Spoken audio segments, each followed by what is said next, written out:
Nous allons voir aujourd'hui une chenille qui avait l'air innocente, mais qui a envoyé un petit garçon de 4 ans aux urgences alors qu'il l'avait seulement touché. La chenille est la larve du papillon. En effet, elle correspond à la forme que prend le papillon lorsqu'il vient tout juste de sortir de l'œuf. À un moment de sa vie, la chenille va se transformer en cocon et ensuite le cocon fera sortir un papillon adulte. En général, les chenilles sont dotées de 3 paires de pattes à l'avant qui leur permettent d'avancer, mais aussi 5 paires de pattes à l'arrière qui sont considérées comme des fausses pattes puisqu'elles ne servent pas à faire avancer la chenille. On trouve les chenilles la plupart du temps dans les feuillages des arbres puisqu'elles se nourrissent de feuilles, mais on peut aussi les trouver sur les racines des plantes ou sur le bois mort. Il existe dans le monde environ 180 000 espèces recensées de chenilles différentes. Certaines sont vraiment très belles et arborent des couleurs vives, tandis que d'autres ont l'air absolument adorables car elles sont recouvertes de poils qui leur donnent l'air d'avoir une fourrure sur le dos. C'est le cas par exemple d'une espèce de chenille appelée la chenille-chat. Celle-ci est recouverte de ce qui ressemble à une fourrure épaisse de couleur blanche, grise ou rose qui peut faire penser à celle d'un chat persan, d'où son surnom de chenille-chat. Comme tous les autres animaux, les chenilles ont leur propre moyen de défense contre les agressions extérieures. Ainsi, les poils de la chenille-chat sont venimeux et peuvent provoquer des réactions comme des irritations, des brûlures, des nausées, des maux de tête ou de ventre, voire des éruptions cutanées et des difficultés à respirer dans les pires des cas. Quoi qu'il en soit, il vaut mieux ne pas s'approcher trop près de ces chenilles. Mais malheureusement, comme elles paraissent inoffensives, tout le monde ne le sait pas, surtout les enfants. Une jeune femme de 26 ans du nom de Lorraine Jordan ne savait pas qu'une chenille pouvait être dangereuse, jusqu'à ce que son fils touche une chenille et que cela ait de graves conséquences. En effet, Lorraine avait l'habitude de jouer tous les après-midi dans le jardin avec son fils Ben, qui à l'époque avait que 4 ans. Ce jour-là, rien ne semblait anormal.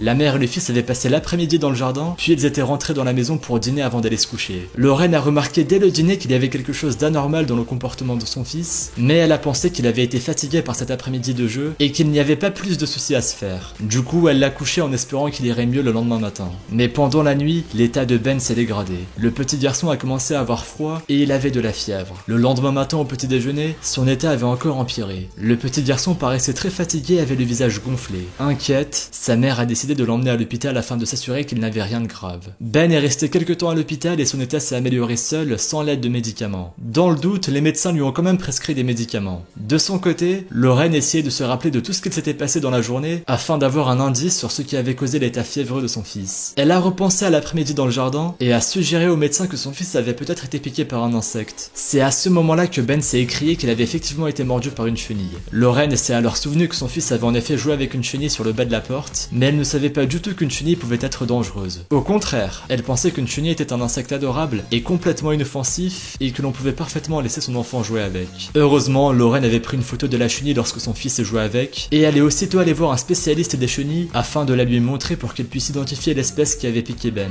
Mais la qualité de la photo n'a malheureusement pas permis au spécialiste de mettre un nom sur l'espèce de chenille. Quoi qu'il en soit, le médecin, mais aussi le spécialiste, ont tous les deux recommandé à Lorraine de ne jamais laisser son fils toucher une chenille qui paraissait avoir de la fourrure, car bien souvent, il s'agissait d'épines venimeuses. Lorraine a partagé son histoire sur Facebook afin que le plus de mamans possible soient au courant qu'une chenille n'est pas un insecte anodin et qu'il ne faut absolument pas laisser ses enfants les toucher car elle pourrait provoquer des réactions très graves chez les enfants, surtout les plus jeunes.